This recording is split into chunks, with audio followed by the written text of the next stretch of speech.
What's going on, everybody, and welcome back to Vinny's Corner. I am your host, Vinny. I hope everybody is doing well tonight. So this week, we've got a lot to discuss.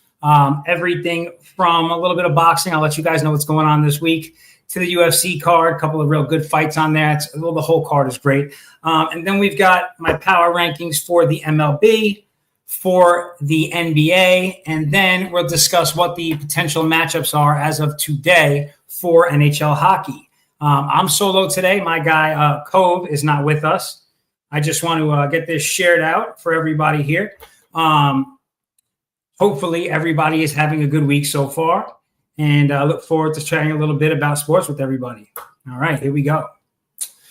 So, guys, as I was saying, today, boxing is always starting out, right? So this weekend, we actually have a really, really great boxing card on deck. Really, the main fight is what it is. Jaron Boots Ennis against Imantas Stanionis. Both are welterweights. It's the IBF and the WBA champion. They are doing a unification bout this weekend. So that's going to be a really good fight. Actually, Boots Ennis, Jaron Ennis, he has one of the highest knockout rates in boxing. He knocks out something like 87.5% of all people who he fights. So this should be a very interesting one. And Stanionis is a really tough guy. He's kind of underrated. He's not on the American side of things, so people don't necessarily speak about him very much, but he is a really good champion. My guy Cove just chimed in and said, I'm here in spirit, but I'm at work. These things happen to the best. Thanks for chiming in, Cohen, as always. So that's the big fight. Now, I also I posted today, actually, from my guy Boxing and Barbecues account. He had posted it. I quoted it. Amanda Serrano and Katie Taylor are fighting their trilogy fight. Now, a lot of people who watched the Jake Paul and Mike Tyson fight card, yes, we know that fight was embarrassing, probably never should have went down, but everyone said the same thing. The ladies stole the show, right?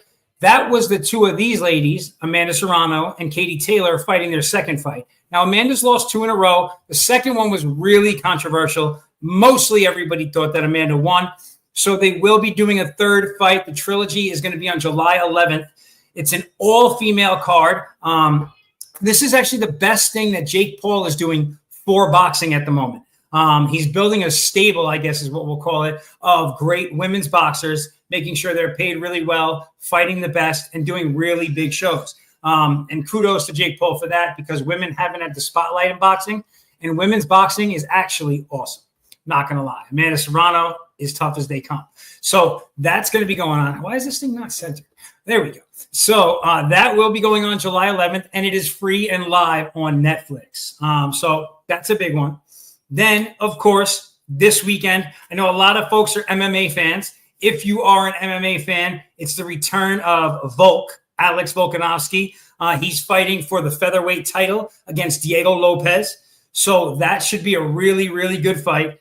I expect somebody to probably go to sleep in that fight. And another headline fight on that card, Yair Rodriguez is going to be the welcome party at featherweight for Patricio Pitbull. So really big MMA name, Patricio Pitbull. It's actually really awesome to see that he's joined the UFC. Yes, Cove, Steve Harvey, that's right. But this is going to be a banger of a card. A lot of people have been getting away from UFC in the last year or so because, and I don't want to sound the wrong way about this, I love MMA personally. So Mike Chandler's also fighting, yes, against Patty Pimblett. That's going to be another good fight on the card. Thank you for that, Keegan. But as I was saying, a lot of people have kind of been turned off by MMA because they don't want to just see these Russian champions just like bear hugging somebody and holding them on the side of a cage like what just happened with Enclave and Alex Pereira. There are a lot of these champs, right? Marab, right? He's won. Islam Makhachev. There's a lot of really good guys that come from that side of the world, Dagestan, Uzbekistan, like the Russian satellite countries, and these guys do their thing. But it makes for a boring fight sometimes. People want to see KOs. They want to see stand-up striking action. And this card this week is going to be a lot of that. Like I said, you got Yair Rodriguez and Patricio Pitbull. Volk and Diego Lopez. And then Patty Pimblett. Patty Pimblett always throws a banger, and Mike Chandler does too. So those 3 fights alone are worth the card. But there are like something like 13 or 14 fights on the card, and it's really stacked up. It's a lot of good Brazilian fighters on this card. I guess they're all on UFC cards, but it should be a really good one. So if you're into MMA and boxing, this is a great weekend. Expect to see a lot of knockouts on both sides, boxing and MMA. So definitely a good weekend to tune in. And then the last thing that I wanted to bring up on the combat sports side of the world. So the TKO group, this is the group that Dana White is heading up with Turki Al-Sheikh. They own a lot of businesses. WWE is a part of it. UFC is a part of it. But TKO is bringing a boxing promotion, right? And so the reason why this is big news is because they are now applying to bring their own belts to it, right? So you know how the UFC has UFC belts, right? For every weight class, featherweight, lightweight, welterweight, etc., right? They want to do the same thing. Now, at current, boxing has 4 major governing bodies, right? The WBA, the WBO, the IBF, and the most recognized, the WBC. And then the person or the man who beats the man, the lineal champ, gets the ring title, right? And so that's it's kind of the way it's always been. It's been for a very long time. If Dana White and Turki were able to get this done and bring their own belts into it now, basically saying we don't need these governing bodies, we don't need these boxing councils, it diminishes the value, I think, at a certain level of the governing bodies. And so it's going to be interesting because it's going to become one of these things where the 4 governing bodies, traditional boxing as we see it now, is going to be kind of pitted against TKO group, TKO boxing, right? The boxing league.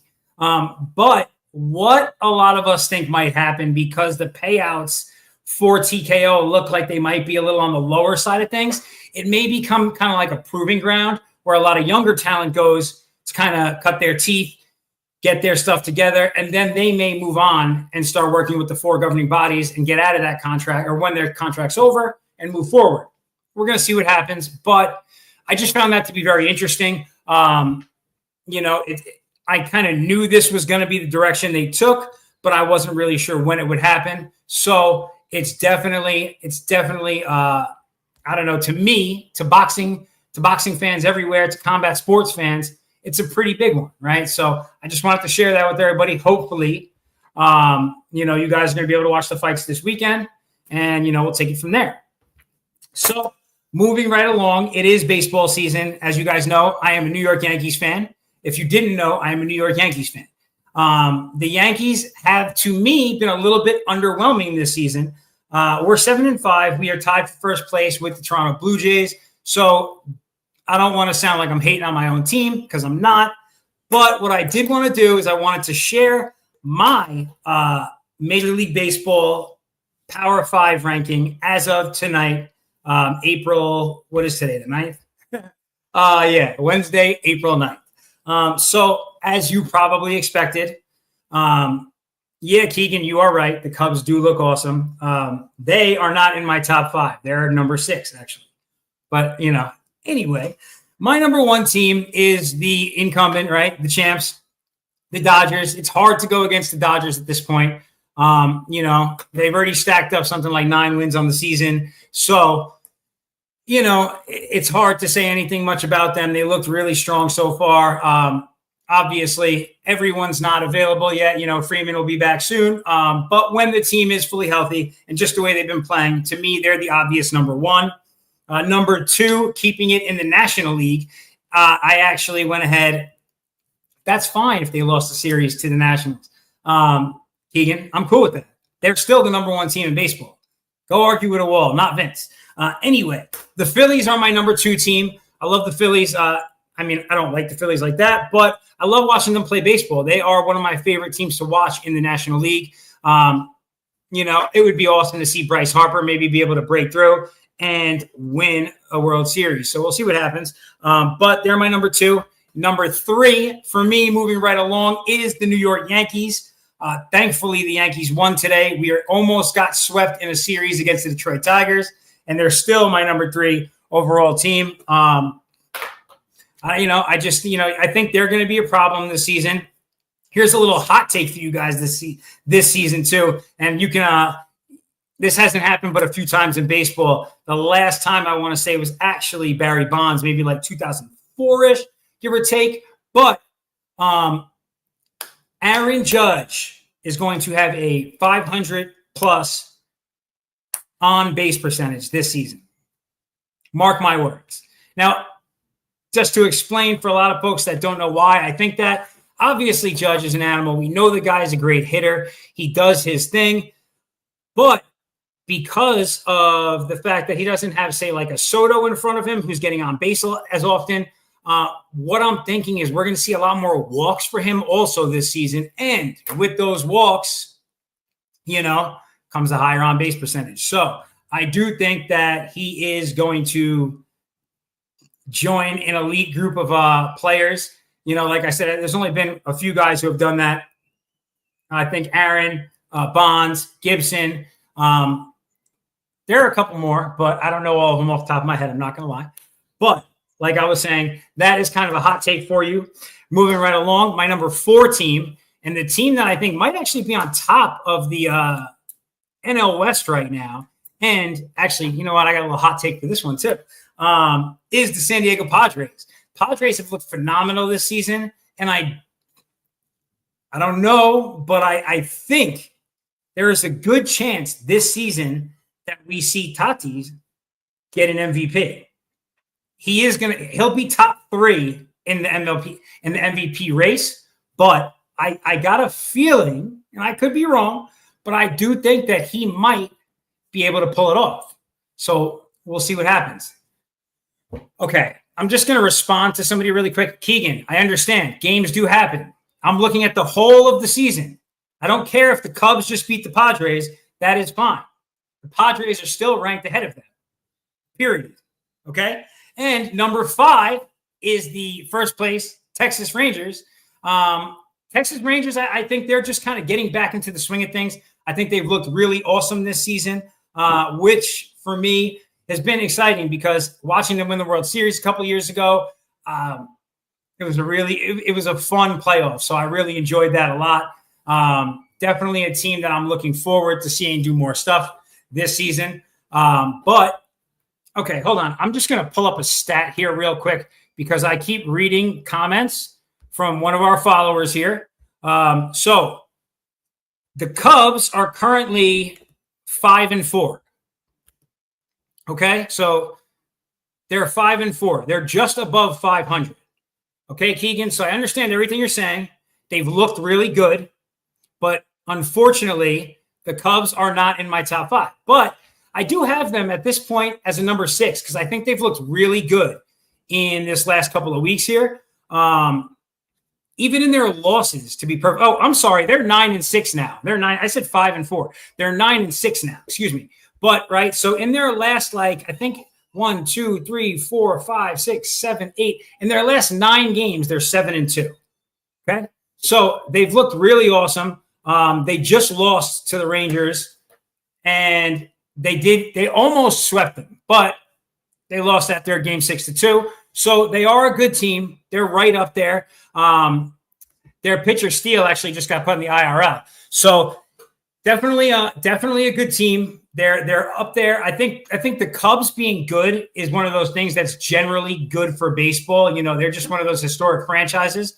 I think that for anybody, it's a good thing to see, right? They're one of the teams you like to see, and they've got tons of fans out there. So I'm not trying to be a hater. I'm just giving you what my Power 5 are right now. And my number 6 is, like I said, the Chicago Cubs. Okay? So that's kind of just where I'm looking at it right now. Now it's more important time of season for me. Baseball has just started. I love baseball. Great sport. We're going to be talking about it through October, right? So what's important to me right now is NHL hockey and the National Basketball Association, right? The NBA and the NHL are getting ready to move into the playoffs. For me, that is very, very, very exciting. I just wanted to give you guys an update, by the way. Doncic is on a home or on a visit to Dallas tonight. It's 90-87. The Lakers are up, and he's got 38 points on the board right now. So he's doing all right. 6 rebounds, 6 assists. We'll see what he can put up to finish this game, but it looks like he's going to drop at least a 40 bomb on them. Just let Nico Harrison and the guys know exactly how they messed up. So kind of cool. But you know what? Now that we're talking NBA, I might as well just jump right into this. My NBA power rankings. Oh, and just another little note for you. For those that don't know, the NBA rescinded the second technical that Luka Doncic got last night. That got him thrown out of the game. So that happened this afternoon. Just as an FYI, if anyone cares, they can only have so many of those, and it does affect them later on. But that's where it is. So NBA power rankings for me this week as we approach the playoffs. And let's see how many games we got left in the season now. I think we're somewhere with 2-3 games each team left in the season, right? So every team's got between 79 and 80 games on the board so far. My number one team is very obvious. It's OKC.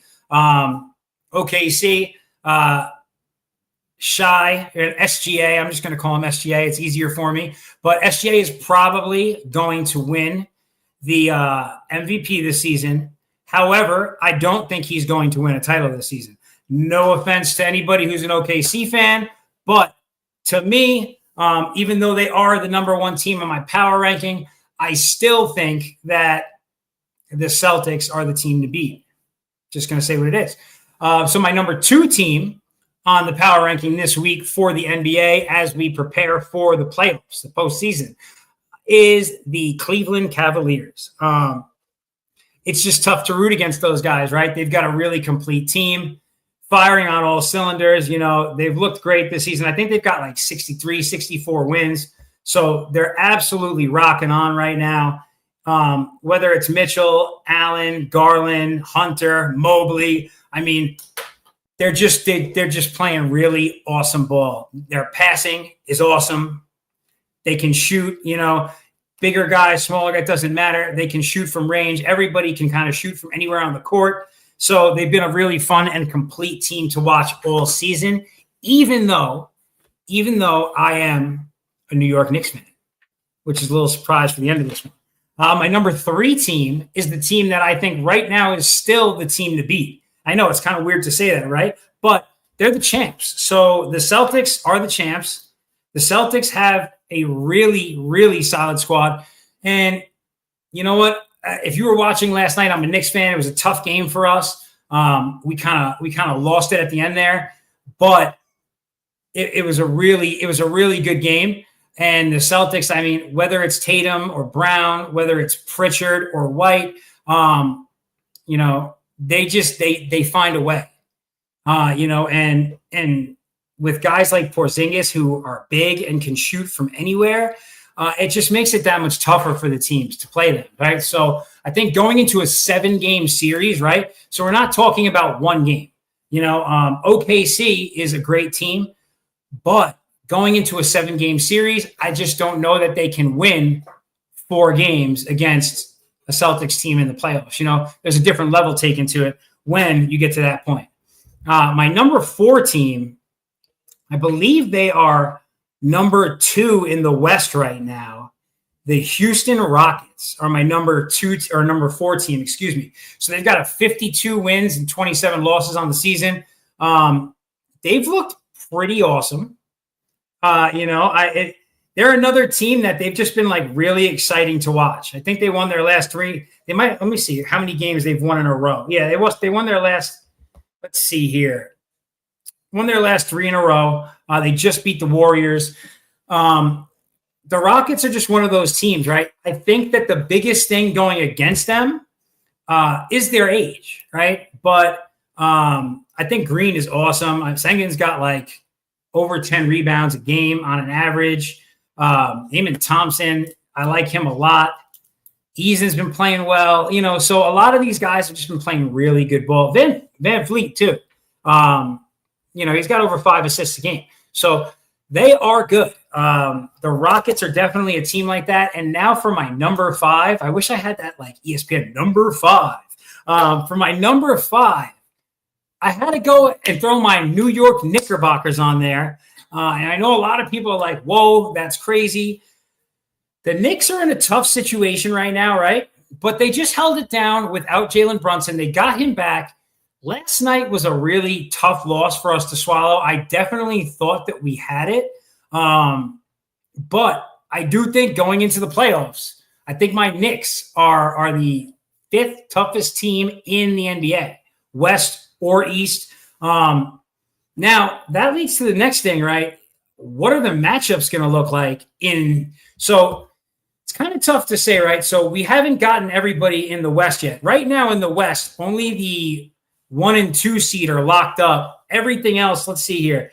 It's like 1 game apart, 1 to 2 games apart from 8th with 46 wins at Minnesota all the way to 3rd place with 48 wins, the Lakers, right? It's a really tough one to say. So I'm not sure where the West is going to kind of shake out. But right now in the East, it looks like the Knicks, right? Okay, so it looks like the Cleveland is going to have, let me see, who are they going to have? Atlanta, or I don't know. So I guess it's going to depend on the play-in, right? So it's going to be either probably Atlanta, or it could even be Miami. But right now it looks like Atlanta, right? Boston is looking like they're going to be with Orlando.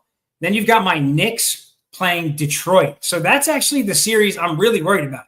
I feel like if the Knicks can get through the first round, and you know, this is crazy to say, but Cade Cunningham could potentially be the best guy on the court watching a lot of those games. But if they can get past the Pistons have been awesome to watch this season, major turnaround for that team. If they can get past them in the first round, we'll see what happens in the next round. The next round, they would probably be playing the Celtics, depending on how things go there. So we don't know, but as of right now, Cleveland, potentially ATL, right? We'll see how that works out, though, because I think they're in. They have 37 wins. They're 8th right now, so they're kind of in a play-in situation themselves. But Chicago, Miami, a lot of people think Miami could be a problem. Now, I'm not gonna lie. Miami has looked pretty awesome in recent weeks, right? So let's take a look. I think in their last, they just dropped a couple of games to the Bucks, the Grizzlies, right? But they beat the Celtics recently.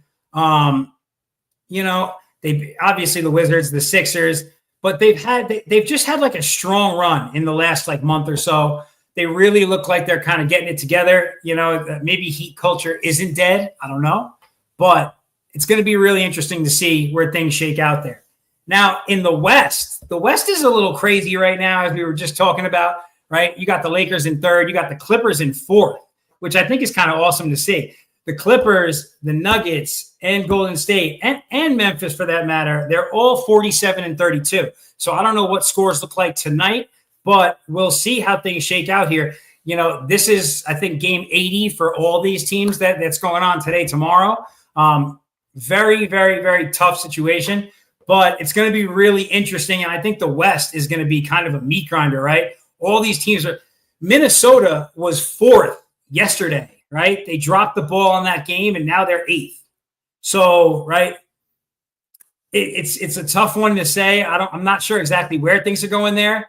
If I had to guess, like today, this is a wild statement, but if just looking at everything right now, I think that the finals might be the Los Angeles Clippers.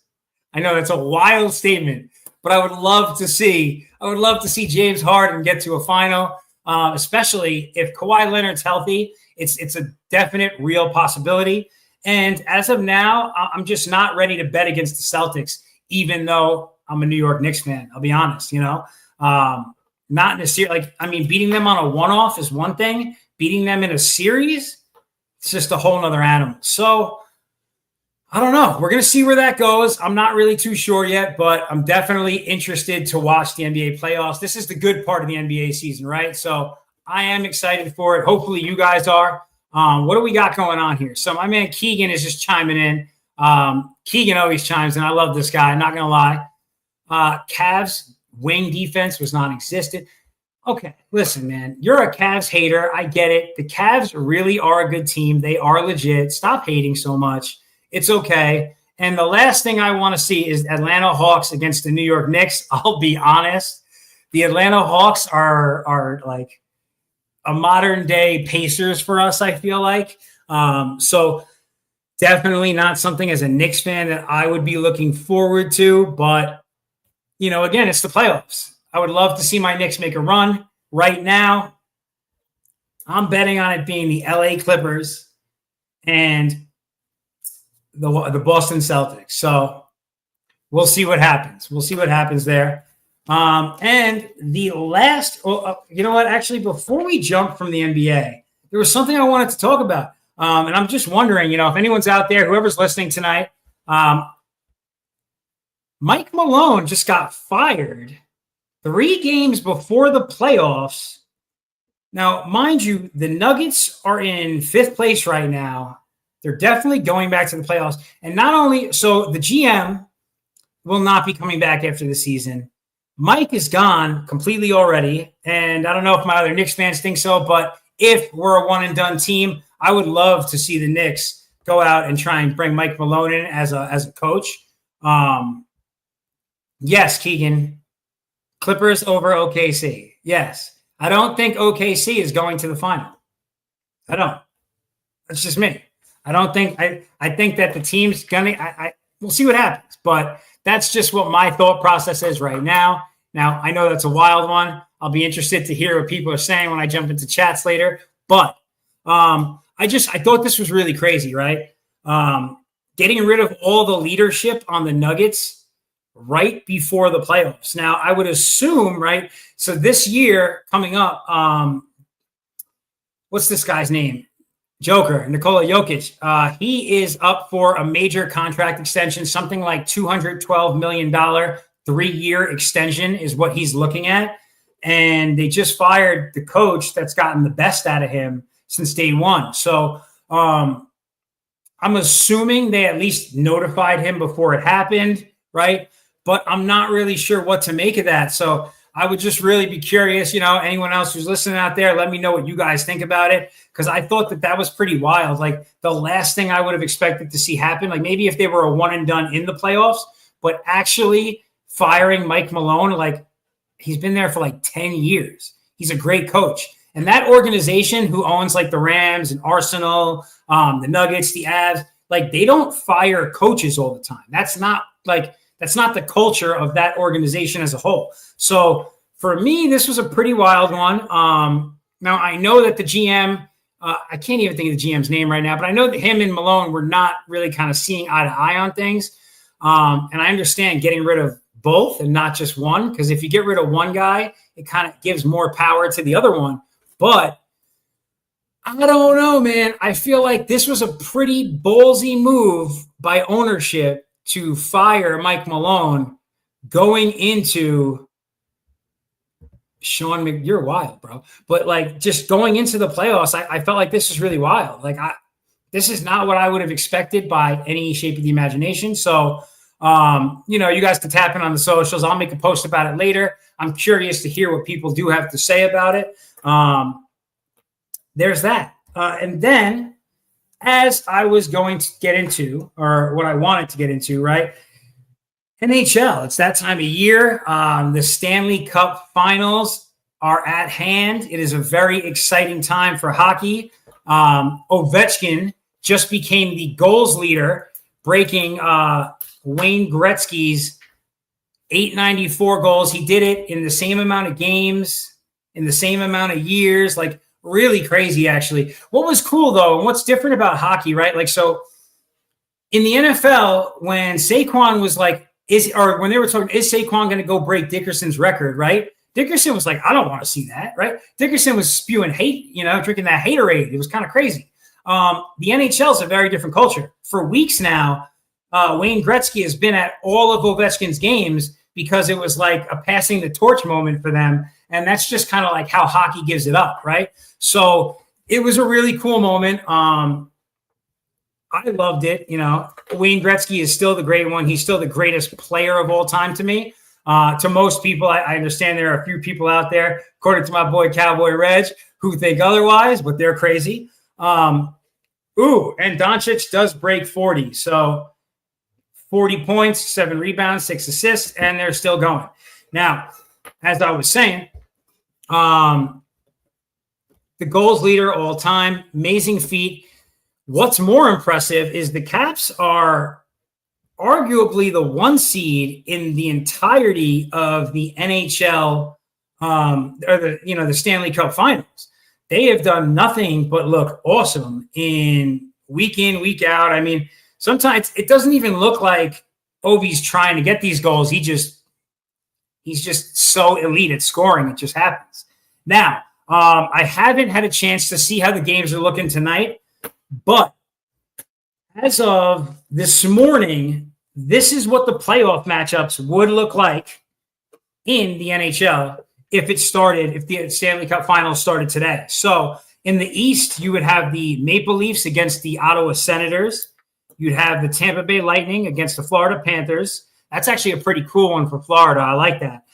You'd have the Washington Capitals against the Montreal Canadiens. And then you'd have the Carolina Hurricanes against the New Jersey Devils. Now, that could change. I don't know what's going on with the Rangers, but the Rangers could sneak in there. That would be really cool. That's what I would like to see. I would love to see a New York team get in there. The Rangers Hurricanes rematch from last season would be dope. We'll see what happens. And in the West is what I care about. As you can see, I am a Vegas Golden Knights fan. We secured home ice last night, and we took a loss, which is pretty crazy, right? But the Winnipeg Jets, would be facing off against the Wild. Got the Dallas Stars and the Avs. I think that is a massive matchup from the Central. The Vegas Golden Knights will have the St. Louis Blues. And then this series is going to be a banger. The Los Angeles Kings and the Edmonton Oilers. So that's what it's looking like right now. We'll see what the update looks like after tonight's games, because today is kind of like a make or break moment today, tomorrow, for a lot of these NHL teams, as they're at about 80, 81 games themselves, just like the NBA is. So it's a really, really interesting time. Hockey is pretty exciting. Like I said, Ovi just became the goal leader, and the Caps have a chance at winning it all and becoming Stanley Cup champions the same year, which would be massive for Washington. So that would be really cool. So what does this say here? They don't know. They don't want you to know this, but Connor Bedard actually, get out of here. Oh, this guy, Keegan, I'm going to bring him on the show one day so you guys can all meet him and understand the stuff that he writes is ludicrous, literally. So let's take a quick look and kind of see what scores are looking like tonight, see if any updates or anything new has happened. So the Rangers are down right now. Now, this is a tough game. This is like a must win. The Rangers are playing the Philadelphia Flyers. They're down 5-4 right now. So that's a big one. Sharks in the Wild, doesn't really matter. The Maple Leafs did beat the Lightning in overtime. And we still got the Blues and the Oilers and the Flames and the Ducks tonight. So it's not a big slate, but these are a couple of crucial games. So really important to see what the Rangers do. They got about 6 minutes left in the game. We'll see if they can pull it out. It would be awesome. But, who knows? We'll see what happens. So that's kind of all I got for you guys tonight. Now, a couple of things I did want to touch on. If you didn't see it at the bottom here, you can always follow me and catch up on X at VinQuesada1.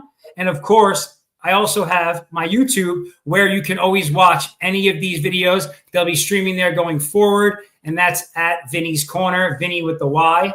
All right, so that's all I got for you guys tonight. Like I said, a couple of big things going on in boxing. It's a really exciting time for hockey and, of course, for the NBA. So next week when we check in, we'll definitely dive into these playoff matchups a little bit more. We'll have everything kind of seeded out, and the play-in tournament should be getting ready to get started, too, for the NBA. So we'll see exactly what that looks like. Oh, and last thing. This was a really disappointing moment. So I'm sure all of you guys watched the national championship game, the end of March Madness, right? the Florida Gators, led by Clayton Jr., right? Clayton's awesome. And Houston, the Houston Cougars. Now, the Houston Cougars had a very simple game plan going into this game. They wanted to muck it up, wanted to make it a defensive battle as much as they could and keep the game low scoring.